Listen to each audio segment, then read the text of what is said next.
Bonjour. Alors cette vidéo fait suite à la vidéo sur le théorème de Pythagore où on cherchait à calculer l'hypoténuse. Dans cette vidéo, on va chercher un des deux côtés du triangle rectangle. Donc on cherche celui-ci ou celui-ci, ce sera exactement la même rédaction. Alors, tout d'abord, le théorème de Pythagore s'applique uniquement dans un triangle rectangle. Donc on indique bien qu'on a un triangle rectangle. Dans le triangle ABC, rectangle en A, d'après le théorème de Pythagore, on cite le théorème qu'on utilise, on le cite et ensuite on écrit la formule du théorème de Pythagore. La formule nous dit quoi? Que l'hypoténuse au carré, donc l'hypoténuse c'est quoi? C'est le côté le plus long, c'est celui qui est en face de l'angle droit, toujours. Donc, la longueur au carré va être égale à la somme des longueurs des deux autres côtés. Donc, nous, on a AB au carré et AC au carré qu'on va additionner. Dans la deuxième ligne, on va remplacer les valeurs qu'on connaît.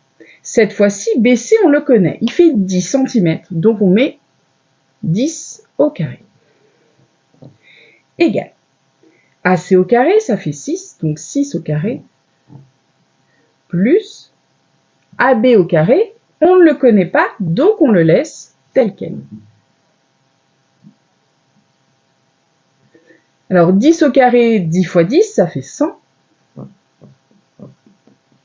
6 au carré, 6 fois 6, ça fait 36.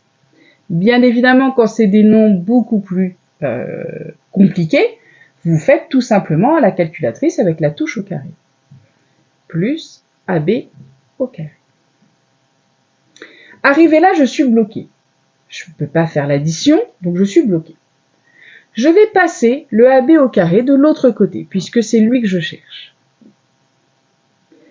Et ensuite, ce sera toujours la même chose. Vous prenez la plus grande des valeurs, 100, et on va lui soustraire la plus petite des valeurs, c'est-à-dire 36. Donc on obtient cette fois-ci une soustraction. Donc lorsqu'on cherche un des côtés qui n'est pas l'hypoténuse, j'ai une soustraction à faire. Mais je ne la fais pas dès le début. Le début reste identique.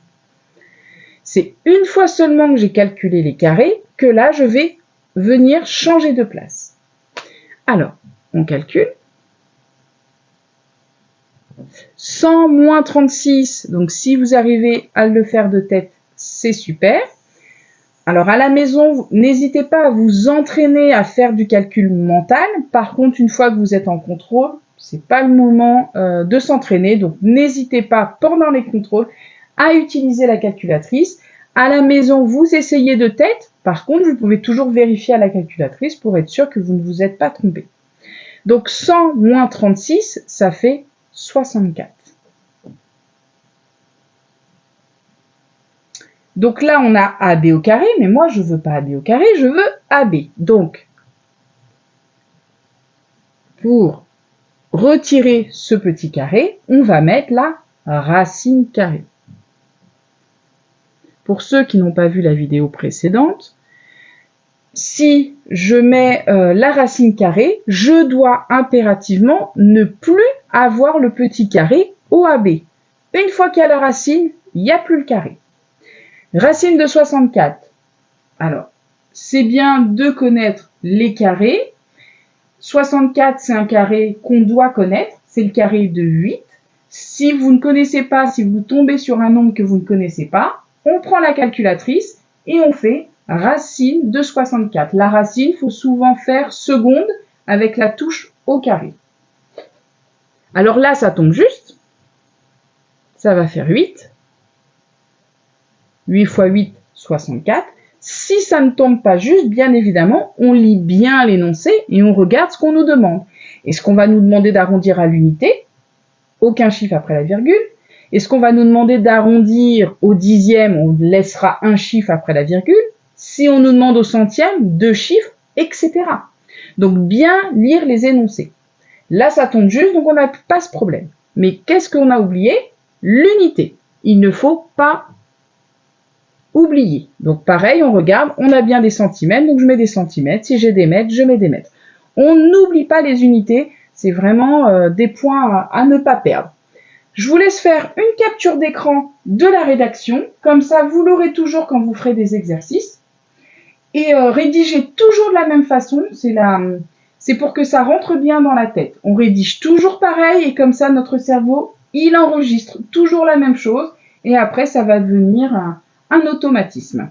Donc n'hésitez pas à vous abonner à ma chaîne Maths au carré. Il y a plein d'autres vidéos qui vont arriver. Et je vous souhaite beaucoup de courage dans votre travail. Donc je vous dis à très bientôt.